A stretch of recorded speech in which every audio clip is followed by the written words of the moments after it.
I said to you, I felt Charlie Kirk getting killed is actually a bigger moment, a more seismic moment in history than Martin Luther King getting killed.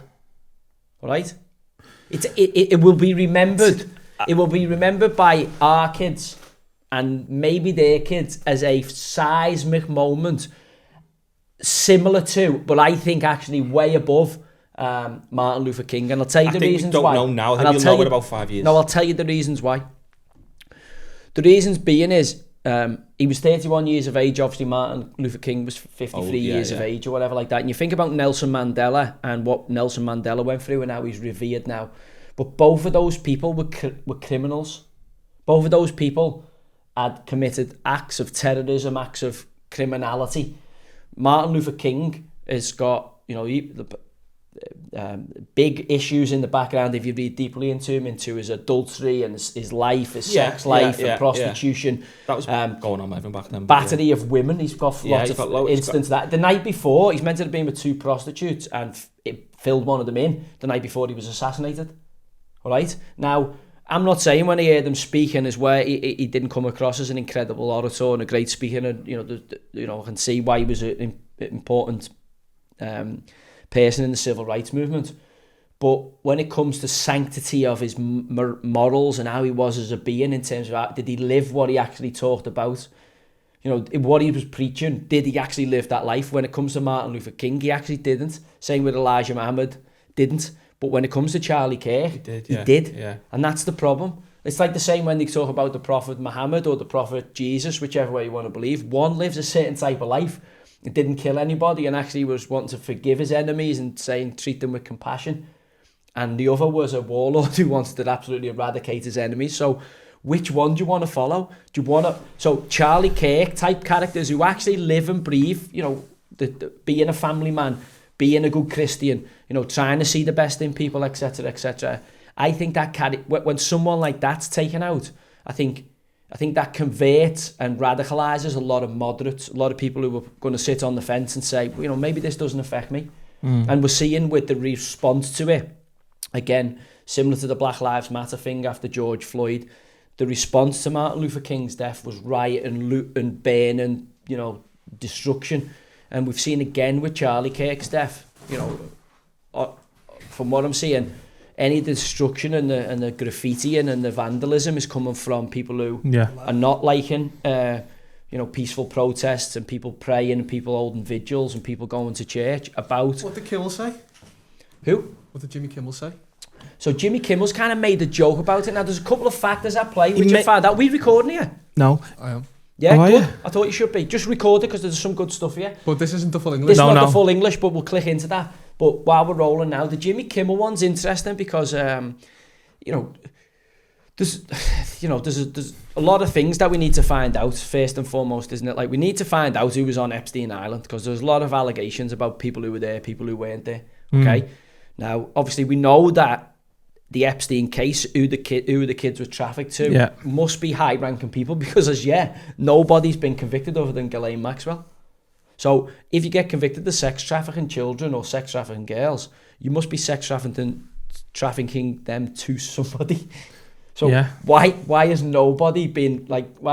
Again, you have to think that it must be incredibly powerful people. That's all I can imagine. Obviously, Epstein's been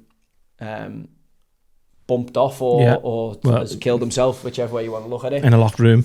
Whatever's happened there with the video footage disappeared and all the other, all the other coincidences, just call them strange coincidences that have led to the most maximum security jail losing the most maximum prisoner they could ever get, who'd have a contact book that could probably shake the very foundations of, the world's status quo, wouldn't it be? The movers and shakers, because that's who Epstein looks like he's been hanging around with. From just the travel logs alone, he's moving around with a lot of the movers and shakers on the planet. And people we probably don't even know who the tin foil hat people say is the deep state or the power behind the power. We don't know what's gone on there, but what we do know is, some mad stuff's gone on, which has been hidden from us. But, no, I don't think we'll ever know. I just think it's gonna. You're talking about this. So list, Kimmel has this. Kimmel's got, from what I gathered, allegedly there's some kind of link with Kimmel and some of the movers and shakers, maybe even Epstein, or he's been there a couple of times. I don't know, to the island. There's rumours he's on the flight logs. So Kimmel was probably under pressure anyway. And then when you look at it, the network that own that show and the programme is about to do an acquisition, because before this... It's Disney?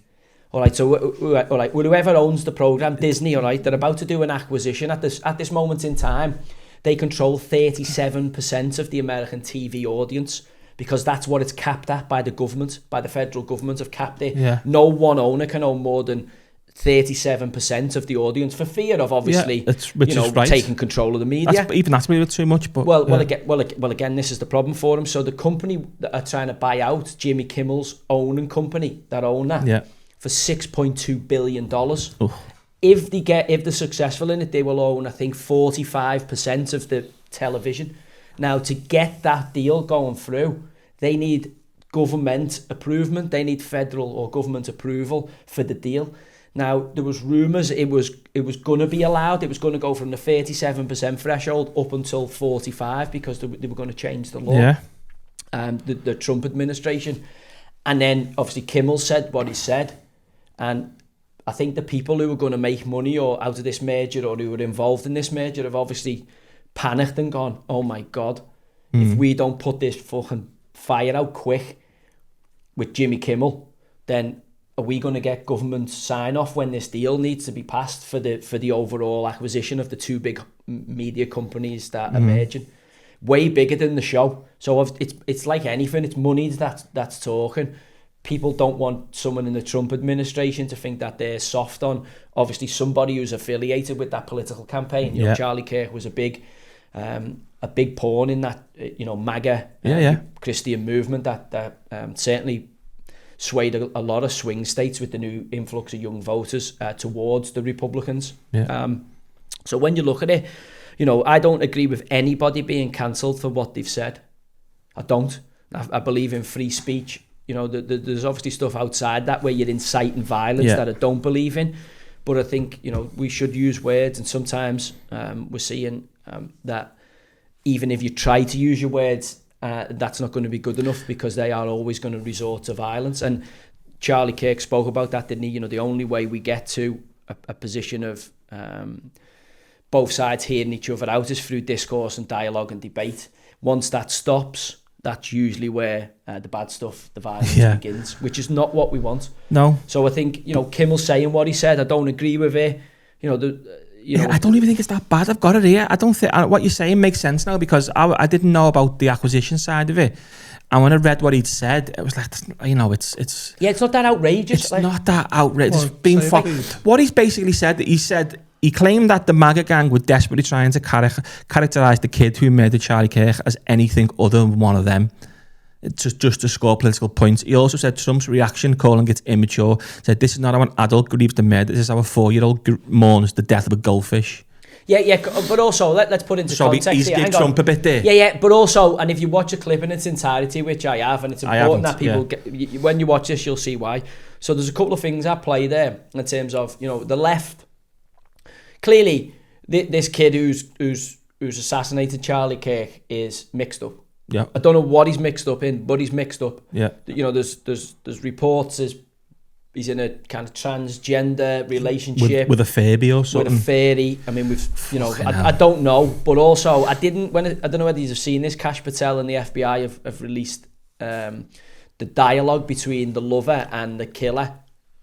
And it looks like it's the most scripted thing ever, like almost to get someone out of it, my grandpa's gun and all that. And let's be honest, the more worrying thing is if the dad hadn't shopped him, because his own dad who's phoned the police to tell on him. I think they would have. Well, I'm saying if they hadn't got him, would the FBI have been closing in on him? Because we'll never know. We'll never know what I mean. They found the gun right away. So once you find the weapon, it's like the clock's ticking. A lot of surveillance footage. Yeah, I watched the situation. court thing yesterday where the day before. So he's now facing the death penalty. They told him that And you could see... He just blinked or something. No, you could see... Yeah, I was watching, because I'm going, wow, does he realise what he's done here? This is not a computer game, this.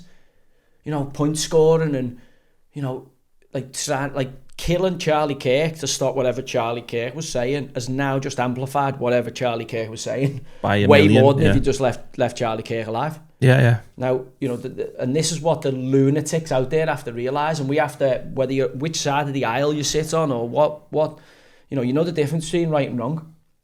Just because someone's on a different team, then it doesn't mean that, you know, you need for you to win by bad stuff happening to them says more about you. That really, really does. You want to be the best, and hope they're the best version of them, and that you're the champion in that regard. That you want to see for you to be the best you can be, you want to see the absolute best in your opponents.